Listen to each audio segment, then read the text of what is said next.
江澄命人递了拜帖，登门拜访知府，并非为了魏无羡的名声，反正他的名声已经够坏了，不在乎多这几条。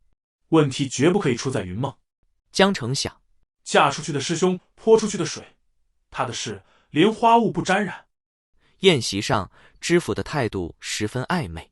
江澄稍加思量便明白了，官府并不想帮忙澄清什么，向村民补偿搬迁款一事，官府本就想借此推脱，况且年年让搬，年年都没搬成，细究起来是官府办事不力。眼下正好有人吸引了众人全部的注意力，官府自然是什么都不想做，不希望审视的目光投向自己。许多事都是如此，明明错在当权者，但是推出去一只替罪羊，便能轻而易举地引开话题。群众都喜欢纠缠细枝末节，因为那些看得见摸得着的表象，随口便能议论几句，参与几句。践踏可以践踏的弱者，人人都可以借此获得践踏他人的快感。批驳制度或是权力机关，通常没有立竿见影的作用，还可能引火烧身。这样的难事，没人愿意去做。那些真正挖掘深层次原因、追本溯源的声音，往往被淹没在噪声之中。江澄冷笑，当场便暗示，连花雾的面子不给也得给。知府和善地笑着，承诺道，一定会给江宗主一个交代。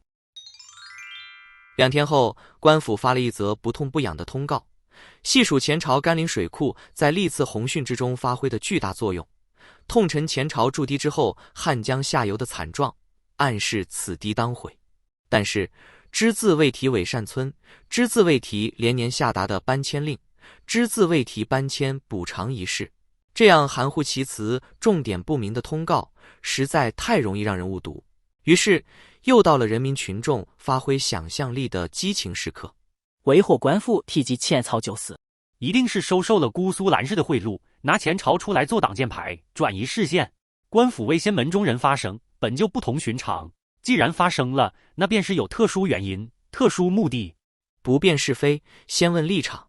每一位发声者身上都有一个标签，发声者的标签比其发声内容更加重要。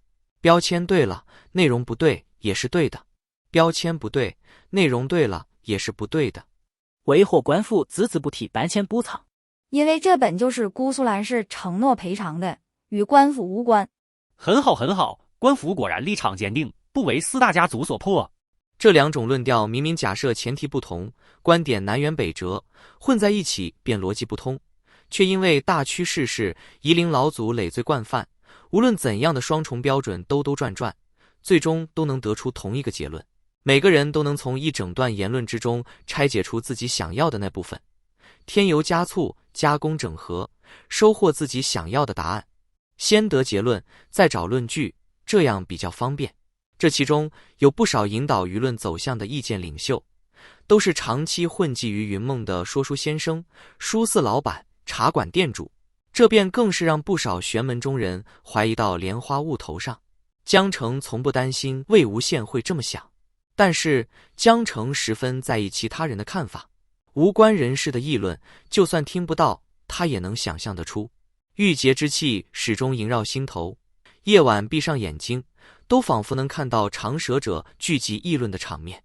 江行舟捧着名册进入水榭，看见江澄满脸黑气，便知他心情欠佳，不由得放轻了脚步。江澄不虞地问：都找齐了？江行舟道：是。恭谨呈上名册。近日来对魏无羡之事议论最多、影响力最大的一群人，已被他们一一梳理罗列出来。江澄一边翻阅，一边自言自语：这帮人到底都怎么回事？这世上的闲人就这么多吗？我还真不信了。江行舟揣度江澄心思，谨慎道：有一些人平时便喜欢议论时事，另一些人倒也奇怪，以往从未见他们关注仙门之事。不过魏先生有名，向来是众人关注的焦点，就他的事多发表一些言论，更易令众人瞩目，更易令自己扬名。烦。江澄啪的一声合上名册，让这些人改口的最快方法是什么？这便是明知故问了。这类意见领袖从前也不是没有带头议论过江氏，但毕竟人在云梦境内，不敢太放肆。平时莲花坞便给些零碎好处，大家井水不犯河水。这次若是银钱开路，起了坏头，让他们尝到甜头，往后还不知会不会借机生事，搞出其他动作来。于是江行舟不答话，直到过一阵子有了新的事件，他们便不再议论魏先生了。江澄不耐烦道：云梦江氏缺这个钱吗？江行舟见江澄主意已定，不说话了。钱要花，他们背后还有些什么人，也要查。江行舟点头称是。大把的银钱撒下去，效果十分明显。书肆和茶馆的老板们暂时隐去身影，伙计和跑堂们活跃起来。地方还是那处地方，发出来的声音却不一样了。原先的说书先生因病休养，换了徒弟来，改了一副声调，转头评述起伪善村的邻里局语，说得生动活泼，妙趣横生。因是家长里短，照样可以吸引不少人来听。就算与搬迁一事无关，也能先坏了这帮人的人品。人品差的人做出的事情，自然都是没道理的。而人品最容易被找出漏洞来无限放大。人无完人，正因为自己不是完人，才更喜欢品鉴他人也不是完人。不辨是非，先问立场。这些街头巷尾的寻常人士，自然是立场中立之徒了。官府说什么，姑苏蓝氏说什么，都是利益相关者，都是不可信的。而这些路人所说的，必然是可信的。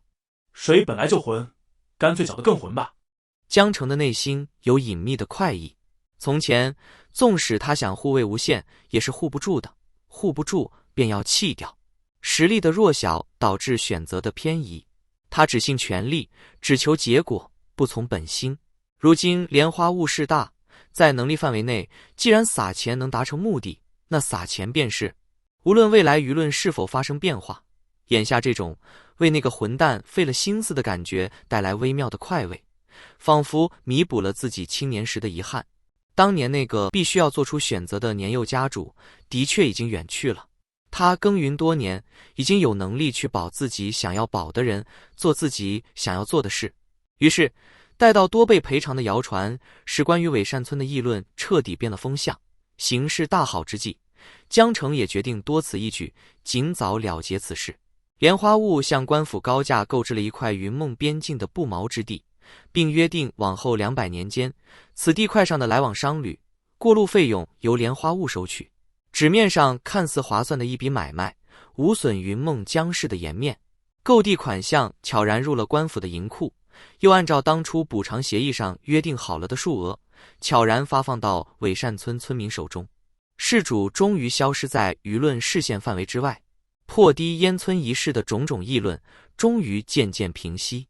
江澄享受这种实力强大之后可以花钱开路的感觉。如果这世上所有事情都能用钱解决就好了。值得一提的是，莲花坞购得的地皮是一处偏僻的山谷，山谷两端可以接引官道，但此谷风水诡谲，谷中瘴气弥漫，毒虫妖兽甚多，无人取到此处。不过正因为无人往那处去，所以从未生出什么事端，仙门世家都不曾管过。若是打通此谷，可北通南阳，直抵郑州，离清河聂氏的地盘便更近了。关于搬迁赔偿的流言止息了，可是关于魏无羡的话题永远不会终止。